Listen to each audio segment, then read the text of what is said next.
Taqabbalallahu minkum.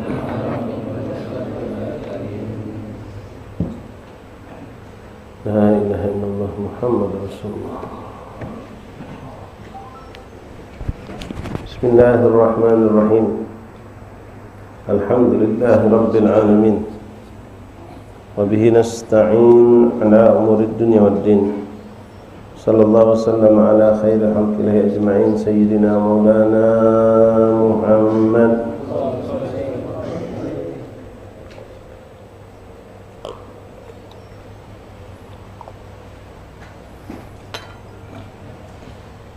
Sayyidil mursalin wa ala alihi wa sahbihi haqqa qadrihi miqdarihil azim. Rabbi shrah li sadri wa yassir li amri wahlul 'uqdatam min lisani yafqahu qawli. Rabbi zidna ilman wa yaqinan warzuqna fahman. Allahumma arzuqna fahman nabiyyin wa hifdzal mursalin wa ilhamaka ilhamal malaikatil muqarrabin. Subhanaka la ilma lana illa ma 'allamtana innaka antal alimul hakim. Tub alaina ya Rabb innaka antat tawwabur rahim. Ighfir lana warhamna wa anta khairur rahimin. Fansurna 'alal qawmil kafirin bi rahmatika ya arhamar rahimin. Allahumma hadha minka bika wa ilaik wa la hawla wa la quwwata illa bik. Wa sallallahu alaihi wasallam Muhammad wa alihi wasallam. Alhamdulillah rabbil alamin. Ma'asyiral ikhwan, jamaah majelis ta'lim, majelis salawat dan salam kepada baginda Rasulullah Muhammad SAW di musalla Al-Ikhlas, musalla Kiai Haji Abdul Samad, Sungai Jurujul Laut, rahimani rahimakumullah. Assalamualaikum warahmatullahi wabarakatuh. Alhamdulillah, alhamdulillah, alhamdulillah. Syukur kita kepada Allah Subhanahu wa taala yang kembali mengumpulkan kita ikhwan rahimakumullah di majelis yang penuh berkah ini, yang diawali dengan peramalan yang teramat sangat agung dan insyaallah pasti menguntungkan kita dari semenjak dalam kehidupan dunia sampai kelak insyaallah, dan akan mendapatkan keterangan dalam kubur kita, kelapangan kubur kita, dan kedekatan insyaallah kepada baginda Rasulullah, dan kelak di yaumul qiyamah kita dikumpulkan menjadi umat Rasulullah, yaitu kita diizinkan Allah untuk bersalawat dan salam kepada beliau baginda Rasulullah dengan jumlah tidak kurang dari 360 kali kita bersalawat dan menyebut nama-nama dan sifat-sifat agung Rasulullah.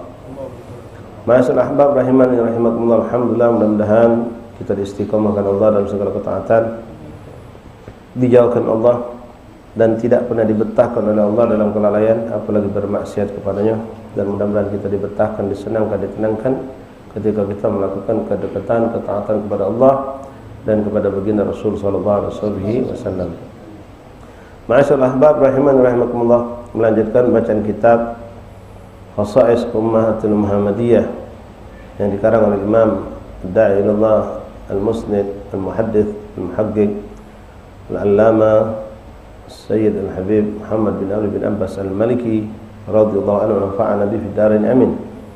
Masih dalam pembahasan kemuliaan, keunggulan, keagungan umat Nabi Muhammad SAW yang Allah letakkan pada hari Jumat, pada sholat Jumat. Ikhwan rahimakumullah, terakhir yang kita dengar kemarin mengenai keagungan kemuliaan orang yang wafat, meninggal dunia di malam Jumat atau di hari Jumat.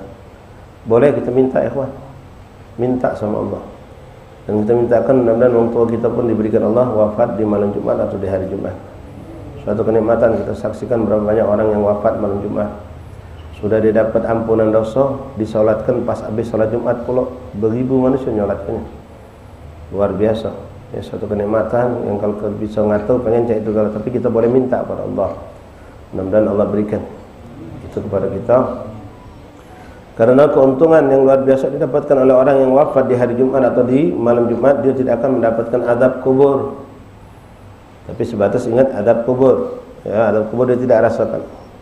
Tapi kalau memang dia seorang yang pendosa dan belum bertobat kepada Allah, maka azab neraka dia tetap rasakan. Tapi nikmat luar biasa ikhwan. Azab kubur itu kalau kita dibebaskan Allah, nikmat luar biasa. Alhamdulillah, suatu keberuntungan. Jangankan bertahun-tahun, jangankan berpuluh tahun, jangankan berminggu-minggu, bulan-bulan, satu jambe kita dalam kubur tanpa azab kalau tidak dapat keberuntungan, alangkah sagonya kita. Ya, kalau orang di dalam kubur itu ada dua keadaan, imma radha minal jinan aw khufran min khufratin niran. Kalau kita diberikan Allah na'udzubillah min dzalik, gelap, pengap, tanpa adab, sudah na'udzubillah sagonya kita kita kalau di ruangan tertutup, tahu-tahu lampu mati, blek, rasanya sesak nafas, gelap gulita, susah kita, panik kita. Apalagi di dalam kubur yang sempit itu. Tapi kuburan akan menjadi luas, terang, semerbak bagi orang-orang yang beramal soleh semasa hidupnya. Mudah-mudahan Allah muliakan kita dengan kesolehan, ketaatan, dan dimuliakan dengan wafat husnul khatimah di hari Jumat, di malam Jumat, yang kenikmatan dari Allah Subhanahu wa taala. Baik, ikhwan rahimakumullah. Nah, terakhir yang kita baca kemarin hadis yang dikeluarkan Imam Baihaqi dalam kitab Adzabul Qabr. Ya.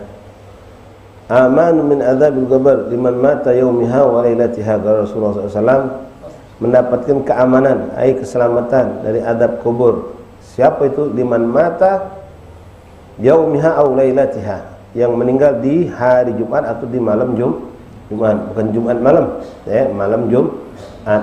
Jadi Kamis masuk maghrib, nah itu malam Jumat. Wa yaumil Jumat, dan di hari Jumat, maka beruntunglah orang tersebut. Meninggal, meninggalnya di sini bukan masalah pemakamannya. Ada yang meninggal petang hari Jumat, dimakamkan besoknya, dia dapat, jangan terbalik, ya. Ada yang meninggal lagi Kamis, dimakamkan hari Jumat, tidak masuk. Ya, walaupun meninggal hari Jumat, misalnya kebetulan disolatkan oleh uang di masjid yang nyolatkan ribuan, itu suatu keberuntungan yang khusus juga dari Allah Subhanahu Wa Taala. Tapi sini meninggalnya di hari Jumat atau di malam Jumat. Jadi kalau dia meninggal malam hari Kamis sore, lalu dimakamkan hari Jumat, dia tidak termasuk bagian ini, tapi kemuliaan dia dapatkan jadi makammu di hari Jumat, apalagi kalau habis sholat Jumat dengan ribuan orang yang menyolatkan, itu suatu keberuntungan. Namun yang dikatakan Rasulullah sini meninggalnya, bukan dimakamkannya, meninggalnya di hari Jumat atau di malam Jumat. La ilaha illallah Muhammadur Rasulullah SAW. Akhraja Abi Ya'la an Anas radhiyallahu an qala Rasulullah SAW, man mata yaumul jum'ah wuqiya adzabal qabr. Allahumma akrimna bidzalik wa fal qadar walidina wa masyayikhina ikhwana wa ahbabana birahmatika ya arhamar rahimin. Siapa yang meninggal hari Jumat, kata Rasulullah, wuqiya adzabul qabr, dia akan selamat, terlindungi dari adab kubur. Wa akhraja Baihaqi fi kitab Adzabul Qabr an Akramah bin Khalid al-Mahzumi radhiyallahu an qala, man mata yaumul jum'ah aw lailatal jum'ah khutima bi khatamil iman wa wuqiya adzabul qabr.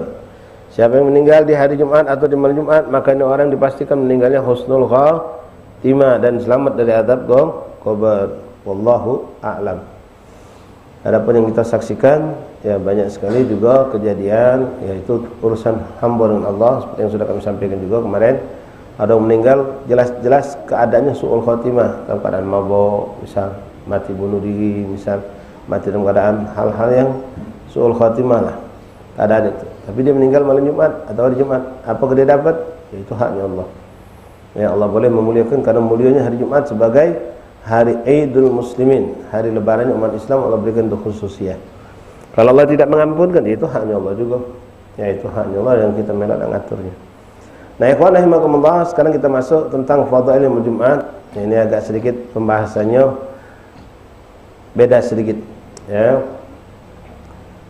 Terutama yang sudah punya keluarga. Bocoran ini sudah lumrah, rahasia umum sudah. Pendatang istri malam Jumat. Nah, yang belum berkeluarga, yang masih jomblo, dengar lewat dulu. Ya, yang sudah jomblo dengerin.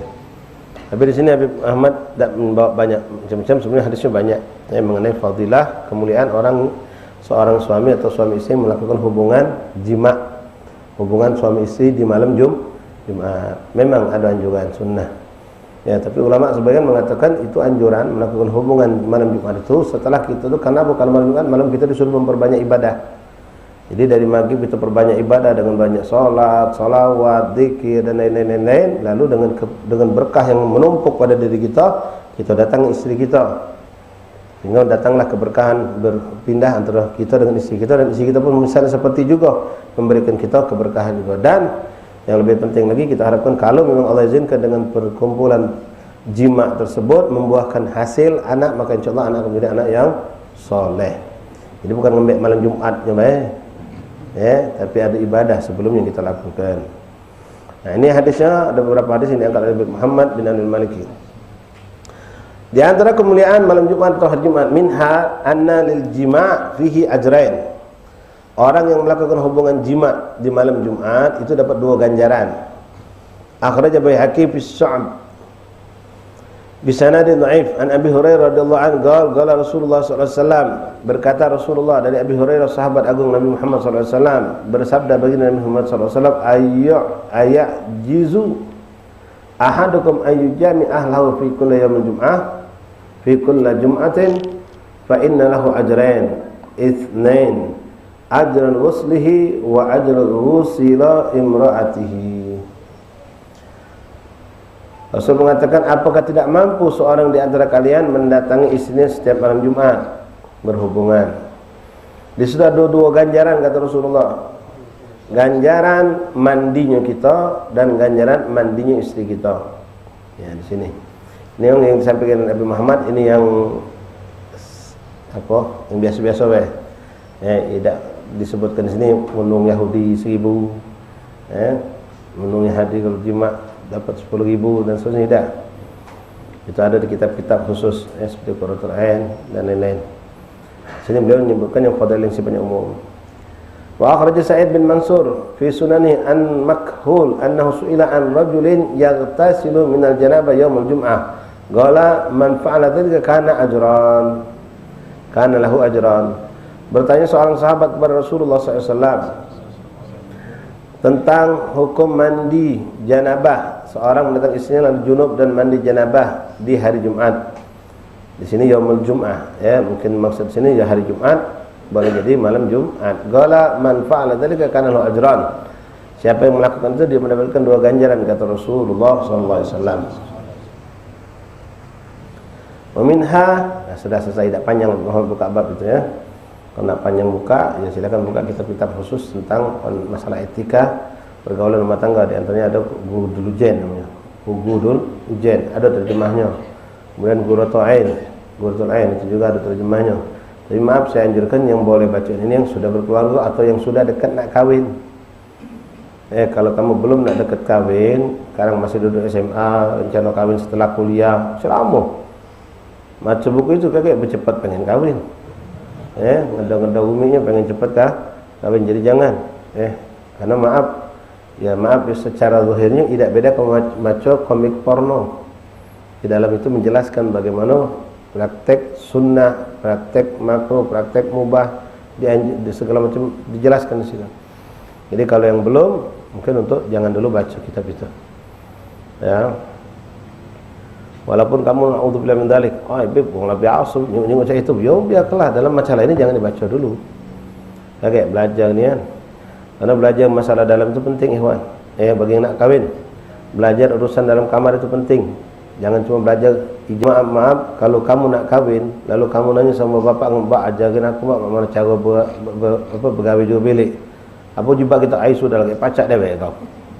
Ngapa ngasa tabu? Belajar sama ustaz yang mau ngajari. Belajar, cari. Karena di situ ada perkara yang walaupun kita ini sudah halal suami istri, tapi hukum gawe kita bisa jadi haram. Bukan zina, tapi haram. Kalau kita tidak mengikuti aturan yang dianjurkan Nabi. Ada yang sifatnya makruh, ada yang mubah, ada yang sunnah. Ada yang sunnah bertumpuk-tumpuk pahala, ribu pahala. Tapi ada yang sifatnya haram. Walaupun halal bini kita, tapi haram, dan tidak dikatakan zina tapi haram gawe kita. Nah, itu perlu kita pelajari. Kita pelajari, terutama bagi yang hendak menikah, itu hendaklah belajar. Yang sudah dekat-dekatlah waktunya. Kalau belajar etika rumah tangga biasa urusan luar bilik, nak dari sekarang tidak apa-apa. Kalau bukan urusan dalam bilik. Tapi ikhwani rahimakumullah, di antara fadail, nah pertanyaan